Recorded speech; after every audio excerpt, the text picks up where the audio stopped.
Santo, no capítulo de número 17, nos versos de número 22, 23 e 24. O livro dos Atos do Espírito Santo, capítulo 17, versos 22, 23 e 24. Enquanto vocês procuram, eu quero agradecer a Deus por mais uma vez poder estar sendo útil na sua obra.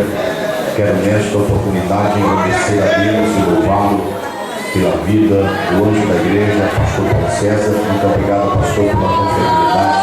Deus abençoe a tua vida, teu ministério, toda a sua família, em nome do Senhor. A todos os obreiros que cooperam com o pastor Paulo César, presbíteros, diáconos, auxiliares, que o Senhor continue laureando de glória as vossas vidas e os vossos ministérios. A toda a igreja, de uma forma geral, que o Senhor abençoe. Eu quero também engrandecer a Deus e louvá-lo pela vida de toda a coordenação e toda a UJADECAM. Que Deus abençoe. Eu acho que, se eu não me engano, é o terceiro ano que eu coopero no congresso que vocês estão oferecendo a Deus, neste 8º congresso. Que Deus seja louvado pelas vossas vidas. Então, em nome do Senhor, presbítero Jailson, que Deus abençoe. Muito obrigado pelo convite formulado, com a aprovação do pastor Paulo César. Estamos aqui em nome do Senhor. A toda a igreja, quero louvar a Deus também pela vida dos cantores que estão conosco nesta noite. Que Deus recompense.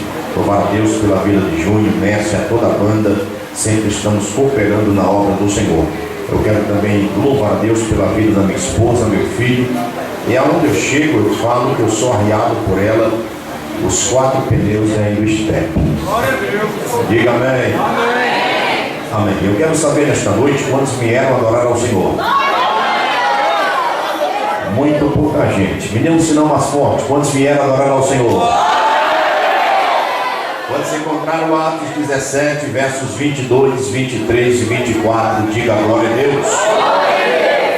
Diz assim o texto sagrado: E estando Paulo no meio do Areópago, disse: Varões atenienses, em tudo vos vejo um tanto supersticiosos, porque, passando eu e vendo os vossos santuários, achei também um altar em que estava escrito: ao Deus desconhecido. Um altar em que estava escrito: um altar em que estava escrito: esse, pois, que vós honrais, não conhecendo, é o Deus que eu vos anuncio, o Deus que fez o mundo e tudo o que nele há, sendo o Senhor do céu e da terra, não habita em templos feitos por mãos. Não habita em templos feitos por mãos. Levante a sua mão direita para o céu, por favor. Todos, por gentileza, façam isso. Mão direita para cima. Feche os seus olhos. Feche os seus olhos e vamos continuar nesta dimensão espiritual. Mão direita para cima. Feche os olhos e ore a Deus comigo, dizendo bem forte: Senhor Jesus. Está muito fraco. Senhor Jesus. Eu não quero ouvir Genilson, mas preciso ouvir a tua voz. Fala comigo, Senhor, porque o teu servo ouve. Amém. Antes de você sentar, comunique no mínimo a 3 pessoas que estão do seu lado. Diga para ele, diga para ela: dar glória a Deus não paga nada.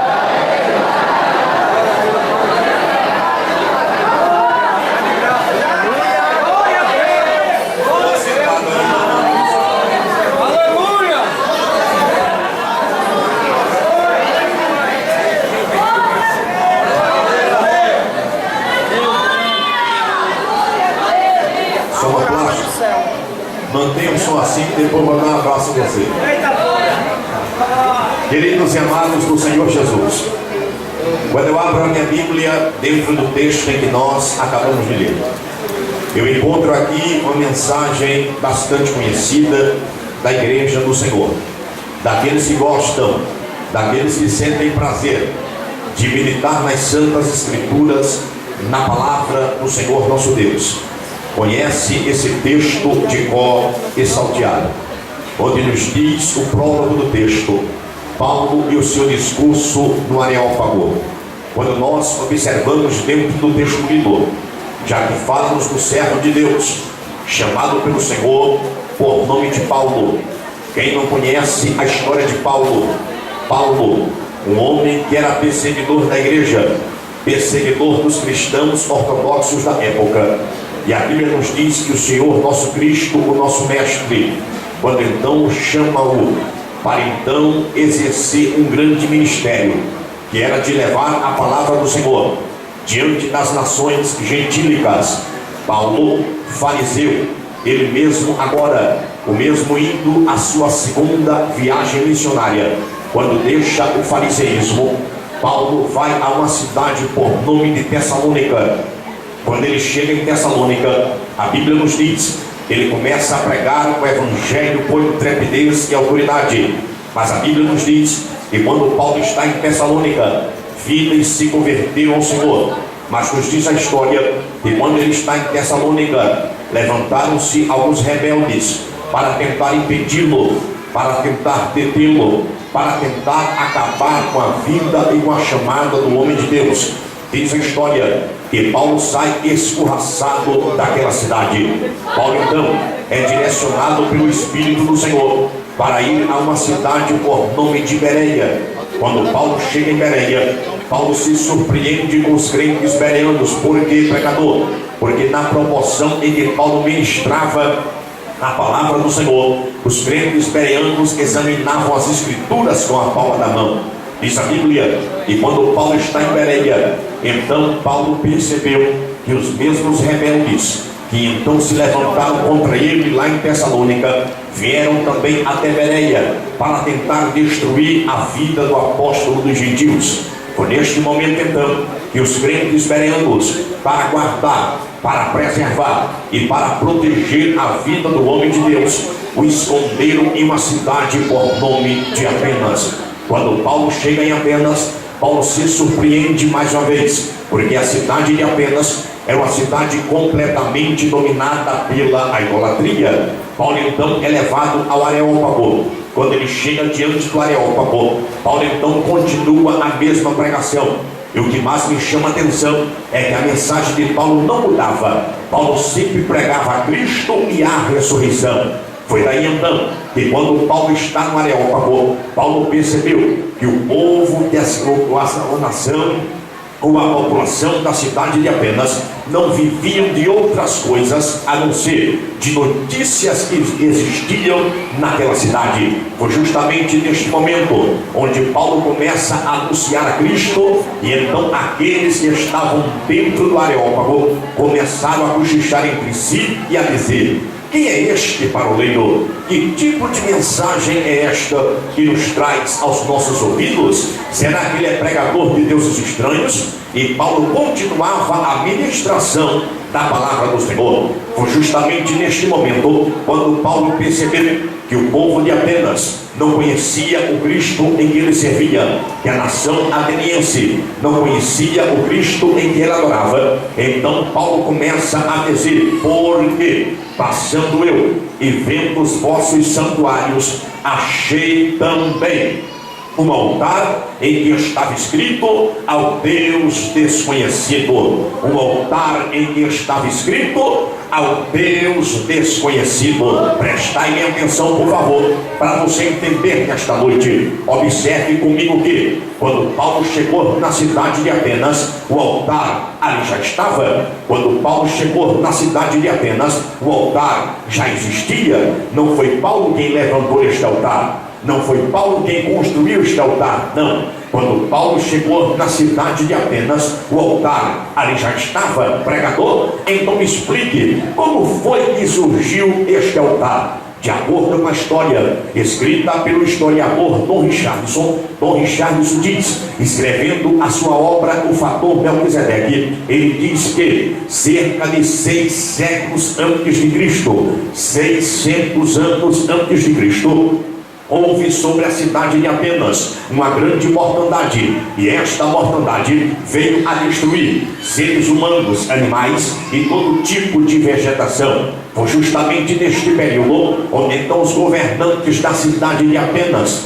fizeram uma reunião, e dentre esta reunião eles então começaram a perguntar entre si: como iremos destruir esta praga? E dentre os governantes existia um conselheiro por nome de Lísias, e ele lança a proposta para os governantes dizendo: eu conheço um sábio na ilha de Creta que ele pode acabar com esta praga, que ele pode resolver esta situação. Diz a história que então ele recebe carta de autorização e vai à ilha de Creta para em busca do sábio Epimênides. Diz o apóstolo Paulo, quando escreveu na sua missiva a Tito, que este sábio Epimênides era um grande profeta do Senhor. Foi justamente aqui que, quando Lísias chega à ilha de Creta, comunica para o sábio o que era que estava ocorrendo na cidade de Atenas. Ele se comove no seu coração e vai junto com ele até a cidade ateniense. Chegando em Atenas,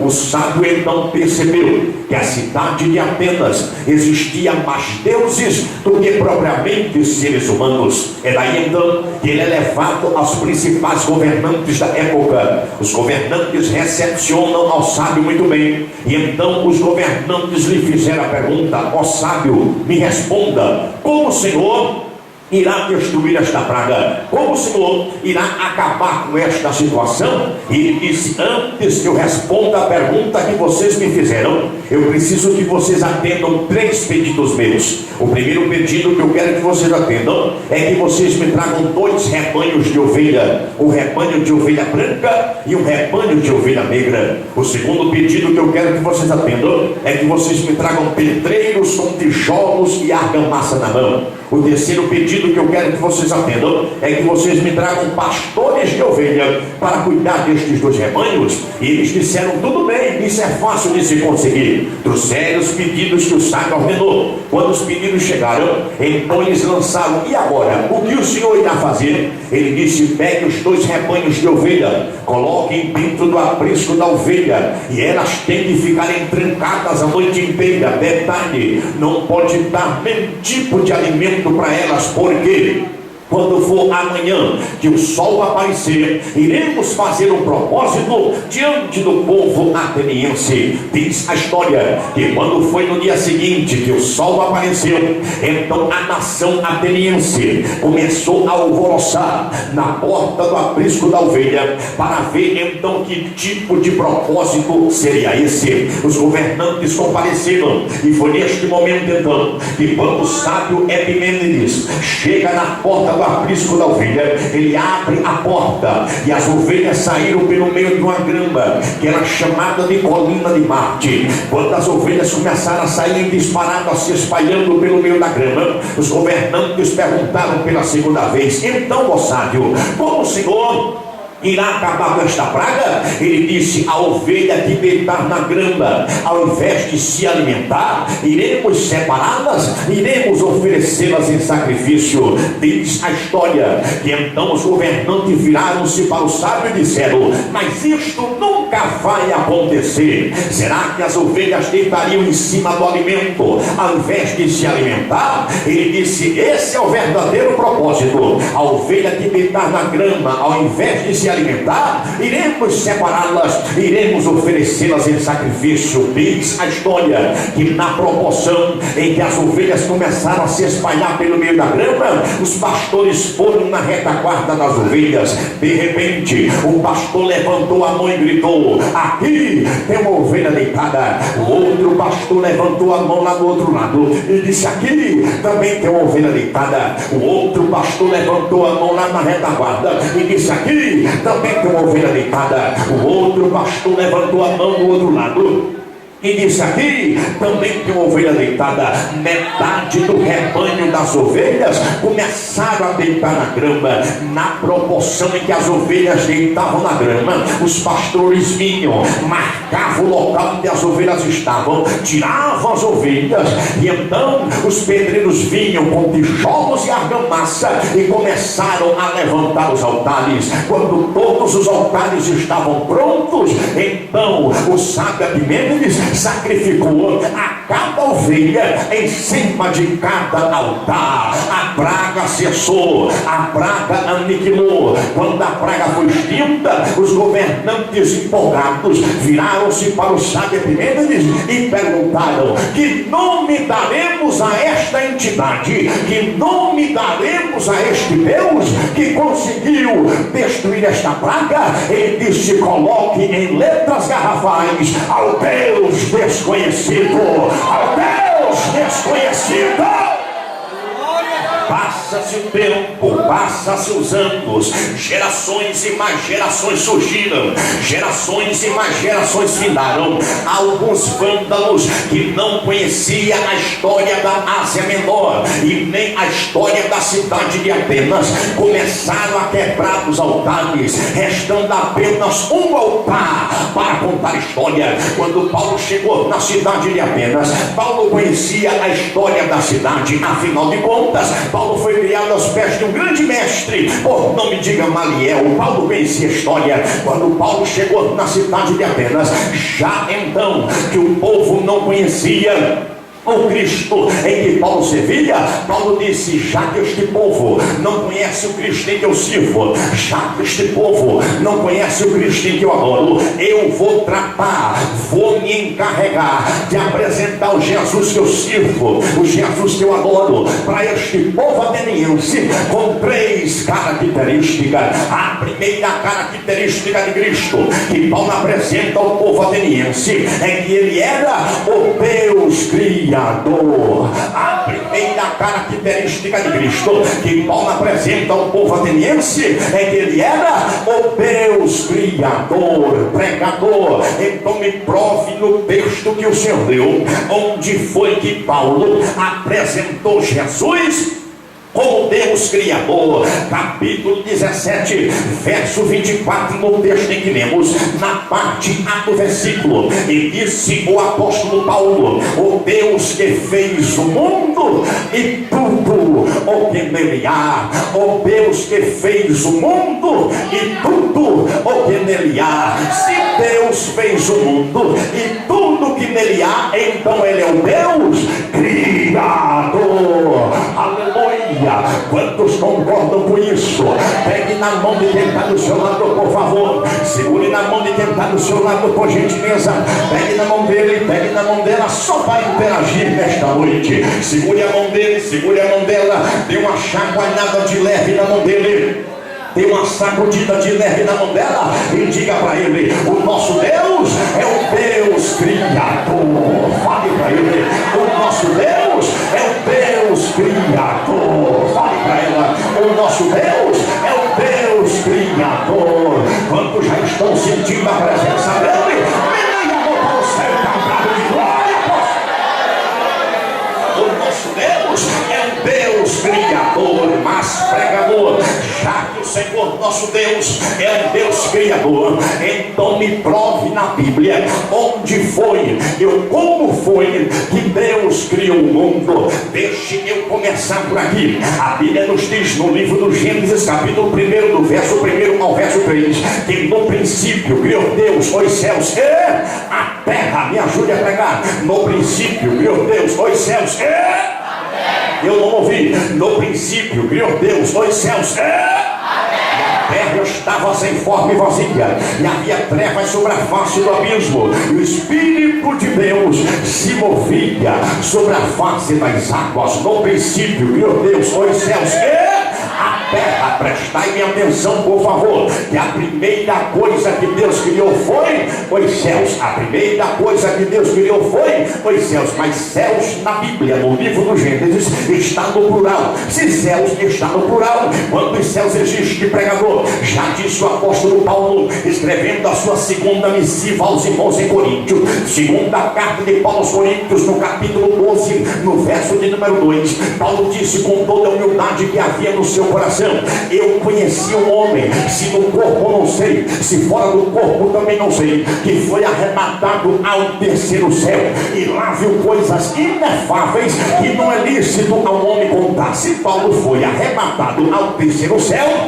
então são três céus que existem, pregador. Quais são os céus que existem? De acordo com a linguagem teológica, o primeiro céu que existe é chamado de céu atmosférico. É o céu onde nós contemplamos com nossos olhos. O segundo céu que existe é chamado de céu cósmico, onde estão os planetas e as estrelas. O terceiro céu que existe é chamado de céu dos céus, onde está o grande Deus, a sua destra o Senhor Jesus Cristo, e os anjos de canto de dia e noite: santo, santo, santo, santo, santo, santo, santo, santo, santo é o Senhor dos exércitos. Quando já estou sentindo a sua presença, levante a mão para o céu e dá um brado de glória para ele. Então, que Deus começa a criar os céus. Dentre a criação dos céus, a Bíblia diz que Deus cria anjos, arcanjos, querubins, serafins, 24 anciãos, 4 seres viventes. Dentre a criação dos anjos, uma terça parte de rebeliado, liderado por um cabeça seca, que queria a mesma adoração que Deus e queria o mesmo patamar de glória que Deus, foi expulso do céu para a terra. Por quê? Porque Deus não dá sua glória para ninguém. A glória é dele, o louvor é só dele, a adoração só pertence a ele. Se você concorda comigo, joga essa mão para cima e dá um brado de glória. Expulsa ele do céu para a terra. E neste momento, então, e quando Deus expulsa o cabeça seca do céu para a terra, a Bíblia diz que neste momento a terra estava sem forma e vazia. Prestai atenção, por favor. Aí você me pergunta: mas pregador, a minha Bíblia diz que o meu Deus é perfeito. Será que sendo o meu Deus perfeito, ele criaria alguma coisa sem forma e vazia e em trevas? É claro que não. Mas se eu parar para me explicar porque era que a terra estava sem forma e vazia, eu precisaria de 1 hora e depois retornar à pregação, e nós não temos tempo para isso. Mas deixa eu apenas exemplificar para você entender que quando Deus viu que a terra estava sem forma e vazia, Deus desceu, e então Deus começa a criar a terra. Deus então faz separação de águas e águas. Deus separa o dia da noite. Deus então cria a vegetação. Deus cria os animais, e no sexto dia Deus criou a obra-prima de toda a sua criação. Pregador, qual foi a obra-prima da criação de Deus? Foi quando Deus criou o homem. Foi quando Deus criou o homem. Você não entendeu. Foi quando Deus criou a mim. Foi quando Deus criou a você. Se fosse você, já estava dando glória a Deus. Deus cria o homem. E de onde foi, pregador, que Deus criou o homem? Parece que eu estou vendo o pastor Paulo César. Deus desceu e vai lá no monte de barro, e quando Deus pega um monte de barro, Deus então começa a formar um homem. Jesus, segure a minha língua, eu já vou desenrolar o corpo completo aqui nessa noite. Porque foi, pregador, que Deus criou o homem do barro, para que o homem não se meta besta em pensar se é alguma coisa. Ele sabe que veio do barro e para o barro vai voltar. A Bíblia diz que Deus cria o homem do barro. Parece que eu estou vendo, e Deus cria um homem e vai modulando, e vai modulando, e vai modulando, e vai modulando, e vai formando. Quando o homem está pronto, a Bíblia diz que Deus sopra nas narinas do homem o fôlego de vida.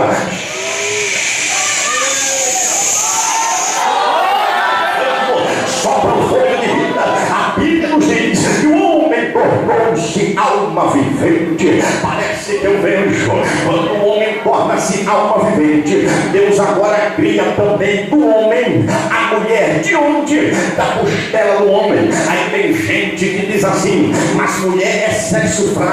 É nada, irmão. Mulher forte, mulher valente, mulher guerreira. Você olha para mim, eu tenho 1,85 m de altura, mas veja o tamanho da minha esposa lá em cima. É baixinha ela, irmão, é pequenina, mas quanto então eu dou uma enfermidade, aí ela chega para mim e diz assim: vamos para o hospital, vamos tomar uma injeção para você ficar logo bom. Eu fujo de injeção, irmão, não quero conversa com a mulher, eu não quero nada. Mas é diferente, quando ela está com uma enfermidade, ela diz assim: me leva para o hospital, eu quero tomar logo injeção para ficar logo boa para dar glória ao nome de Jesus. Mulher valente, cadê as mulheres? Levanta a mão da glória. É valente. Agora escute para você entender. Quando Deus então fez o homem, fez a mulher, é neste momento, olhe para mim, olhe para cá. Deus então fez o homem, fez a mulher. Aí Deus fez o homem e a mulher para quê? Qual o objetivo? Para adorá-lo na beleza da sua santidade. Quem foi feito para adorar a Ele? Levante a mão e mais um glória. Para adorá-lo na beleza da sua santidade. Aí agora vem cabeça seca, foi expulso do céu para a terra, de acordo com a maioria dos teólogos. Ele então fazia parte do coral celestial. Era ele quem liderava o coro celestial. E então Deus o expulsa do céu e nos fez para adorá-lo na beleza da sua santidade. Então cabeça seca ficou revoltado e disse: a quem Deus levantar, eu vou derrubar. A quem Deus levantar, eu vou derrubar. Iniciam as dispensações. A primeira dispensação que iniciou, chamada dispensação da inocência, Deus levantou Adão, Satanás derrubou Adão. A segunda dispensação que iniciou, chamada dispensação da consciência, e vai de Adão até Noé, Deus levanta o homem, Satanás derrubou o homem. A terceira dispensação que iniciou, chamada dispensação do governo humano, e vai de Noé até Abraão, Deus levanta o homem, Satanás derrubou o homem. A quarta dispensação que iniciou, chamada dispensação patriarcal, e vai de Abraão até Moisés, Deus levanta o homem, Satanás derrubou o homem. A quinta dispensação que iniciou, chamada dispensação da lei, e vai de Moisés até Jesus, Deus levanta o homem, Satanás derrubou o homem. A sexta dispensação que iniciou, chamada dispensação da graça, lá vem Jesus marchando com a autoridade. Satanás tentou, tirou, mas não conseguiu, quebrou a cara, porque quem veio foi Jesus de Nazaré.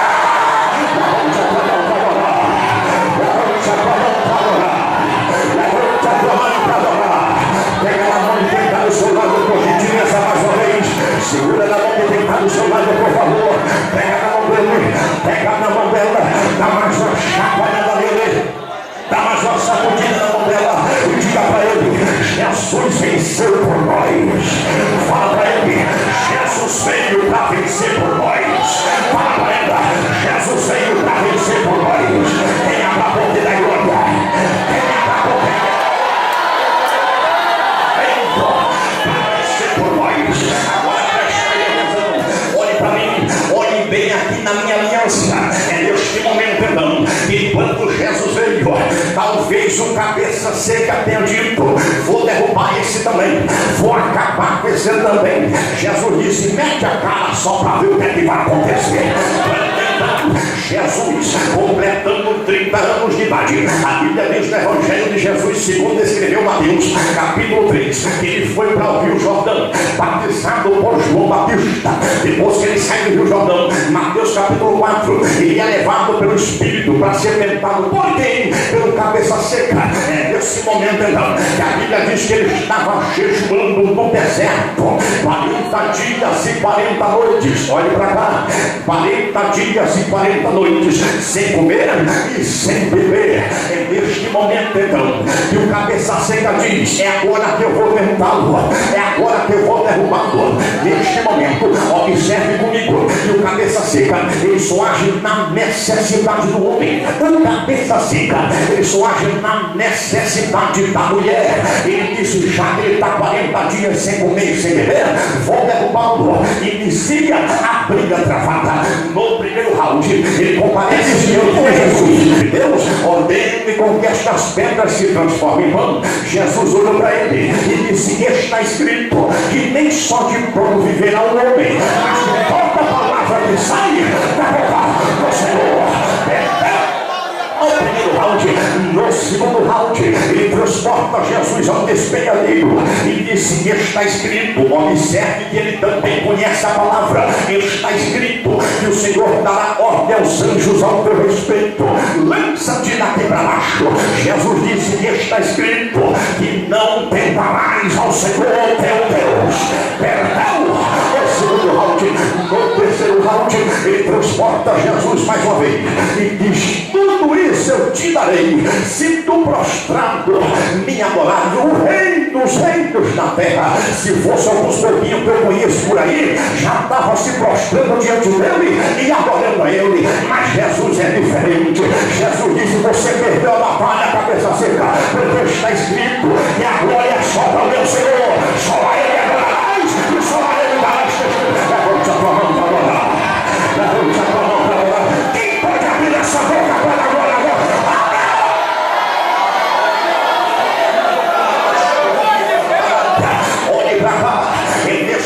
Então, e quando Jesus vence a batalha no deserto, a Bíblia nos diz que Jesus agora alista a igreja, Jesus agora chama a igreja, Jesus agora levanta a igreja, Jesus agora começa a alicerçar a igreja lá em Cesareia de Filipe. Jesus, depois que reúne os discípulos, Jesus disse: eu tenho duas perguntas a fazer a vocês. O Jadedão, eu tenho duas perguntas a fazer a vocês. A primeira pergunta que eu tenho a vos fazer é a seguinte: o que é que dizem os homens por aí ao meu respeito?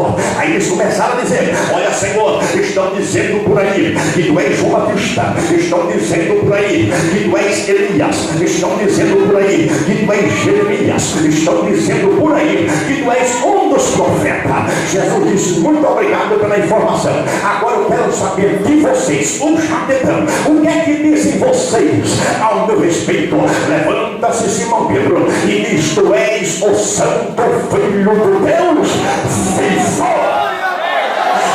Jesus, olhe para cá que a revelação está olha. Jesus disse: Simão Barjonas, não foi sangue e nem carne quem te revelou, mas foi o meu Pai que está no céu. Por isso eu te digo. Por que Jesus disse nem foi sangue nem carne? Porque todo ser humano é formado de carne e de sangue. Jesus, na exegese do texto, estava dizendo: não foi carne nem sangue, não foi homem nenhum na terra quem te falou, mas foi o meu Pai que está no céu.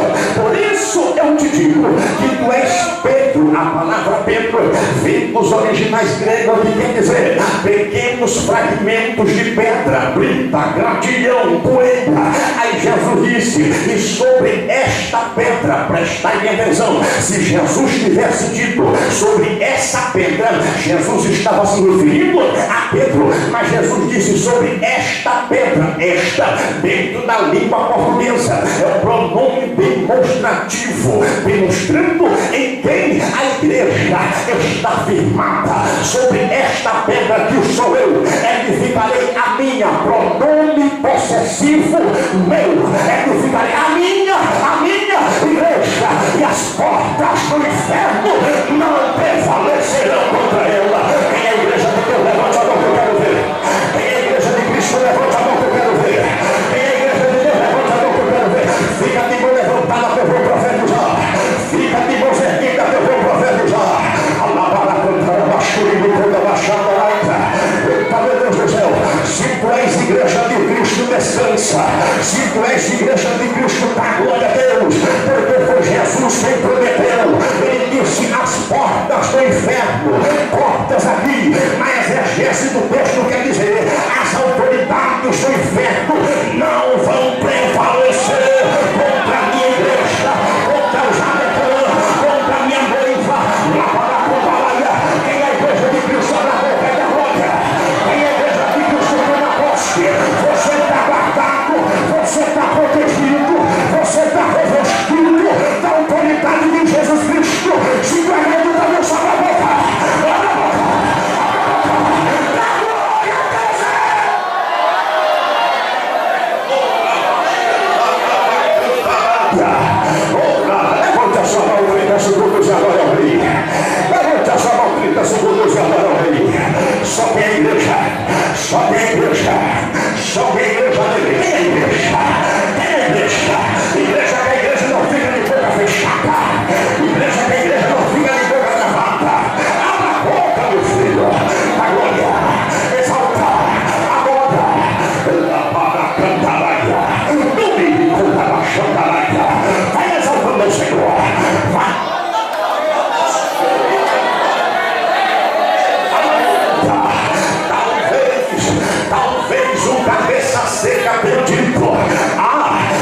estabeleceu a igreja, agora o Senhor usou e levantou ao Jabetã, vou derrubar também.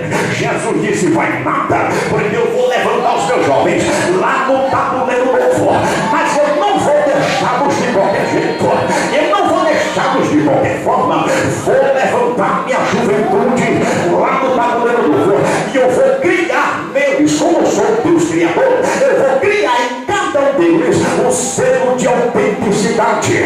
Pregador, que história é essa? Selo de autenticidade. Você vê que quando nós vamos ao supermercado Home Center, nós chegamos lá no Carajás e então pegamos uma mercadoria, e em cada mercadoria nós observamos que existe um selo por nome de Imetro. É o selo para comercialização. Ninguém pode comprar se não tiver o selo do Imetro, selo para comercialização. Jesus também criou um selo em cada um de nós, mas não é para comercialização, porque o que é de Jesus, ele nem vende, nem troca, nem negocia. O que é dele e acabou. Mas sabe por que foi? Que Jesus criou um selo em nós para identificação. E qual é o selo que Jesus criou em nós, pregador? O selo que Jesus criou em nós é a unção. O selo que Jesus criou em nós é a unção. O selo que Jesus criou em nós é a autoridade. O selo que Jesus criou em nós é o poder do Espírito Santo. Quem tem esse selo tem. Quem não tem, fica pedindo emprestado. Quem tem selo tem. Quem tem unção de Deus na vida tem. Quem tem autoridade tem. Mas quem não tem é um negócio triste. Quem tem autoridade de Deus tem. Quem tem, tem. Quem tem, tem. Quem tem, tem. Quem tem, tem. Quem tem, tem. Deixa eu ver quem tem. Quem tem. Quem tem. Quem tem. Aqui na juventude tem. Eu vou descer, eu quero ver quem tem. Quem tem. Quem tem. Quem tem. Quem tem. Quem tem. Quem tem já está sentindo. Quem tem já está recebendo. Quem tem. Quem tem. Quem tem. Quem tem. Quem não tem fica com a cara de múmia. Mas quem tem já está recebendo. Quem tem. Quem tem. Abra a boca. Quem tem. Tudo vai lá. Quem tem. Aqui tem. Aí tem. Ali tem. Você vê. Você vai. Você vai. Quem tem. Sai da frente o Satanás. Ao Jabetã está recebendo autoridade, poder, glória de Jesus Cristo. Receba, receba, receba. Quem tem? Deixa eu ver quem tem. Quem tem? Quem tem? Aqui não tá bem. Aqui tem. Aqui tem. Aí tem. Não dá você que tem. Receba, receba, receba. Eita, pega fogo. Pega fogo. Pega fogo. Quem tem? Quem tem? Deixa eu ver quem tem. Quem tem? Quem tem? Quem tem? Abra essa boca, meu filho! Quem tem?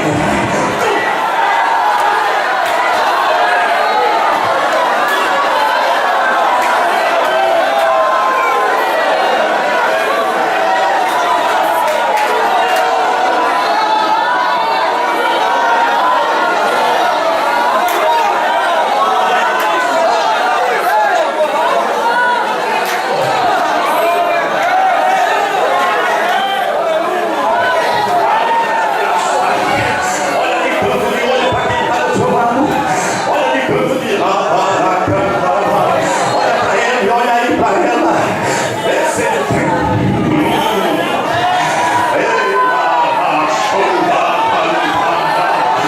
Vê se ela tem.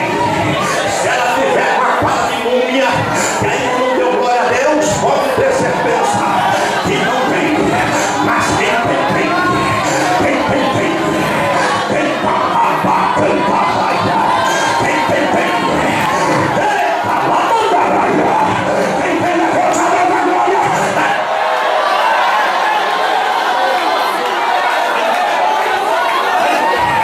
Olha pra cá. Quem é que tem? Quem é que não tem? Quem é que tem? Quem é que não tem? Quem não tem é um negócio triste. Você olha pra ele, você olha pra ela parece uma múmia. Ele parece uma múmia. Não abra a boca pra adorar. Não abra a boca pra glorificar. Não abra a boca pra exaltar. Quando diz lá no interior, parece uma chia do pé do bode.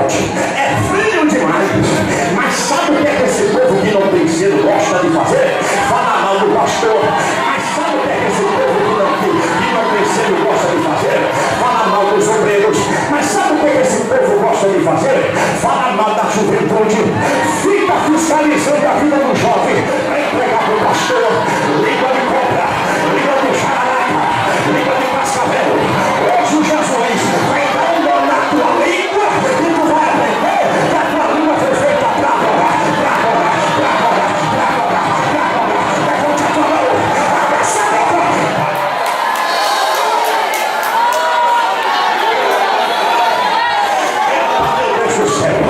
Eu estou com vontade de dar uma carreira aqui. Pastor Paulo César, este sábado que eu prego, manhã, tarde e noite, chegamos de viagem, eu sou o pó da goiabeta, mas quando eu chego na igreja do Tabuleiro Novo, a força se renova e a glória de Deus abre essa boca, dá glória, meu filho.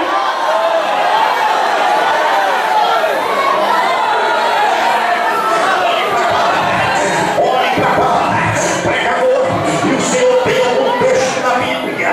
O Senhor tem algum texto na Bíblia? Então, prove que alguém não tem selo de autenticidade? Ora, se não, você lembra quando Paulo estava realizando uma grande cruzada evangelística lá na cidade de Éfeso? Naquela cruzada, Jesus arrebentou, Jesus virou tudo de ponta cabeça, Jesus fez um grupo pegar fogo. A Bíblia diz que foi um poder tão grande que os magos queimavam os livros de bruxaria e se convertiam ao Senhor. Paulo estendia a mão.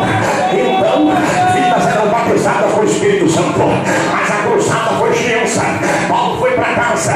Paulo foi descansar. Quando Paulo está em casa, a Bíblia nos diz que os filhos do sacerdócio então observaram que existia um rapaz endemoniado. Estavam se aproximando do rapaz. Só que eles começaram a cochichar entre si e disseram assim: eu já aprendi o segredo, eu já aprendi o mistério, eu já aprendi a lição. Vamos fazer o seguinte: não vamos chamar o pastor Paulo não, para que a honra não seja para ele. Não vamos chamar o pastor Paulo não, para que a glória não seja dele. Eu já aprendi o mistério, é só estender a mão e a capetaiada vai embora. Chegaram perto do rapaz endemoniado e disseram assim: eu vos conjuro pelo Jesus em que Paulo prega. O demônio olhou para eles e disse assim: eu conheço Jesus, conheço Paulo, mas vocês, eu não sei quem são. Tome pontapé e pancada. A Bíblia diz que eles apanharam mais do que pão inteiro no samba.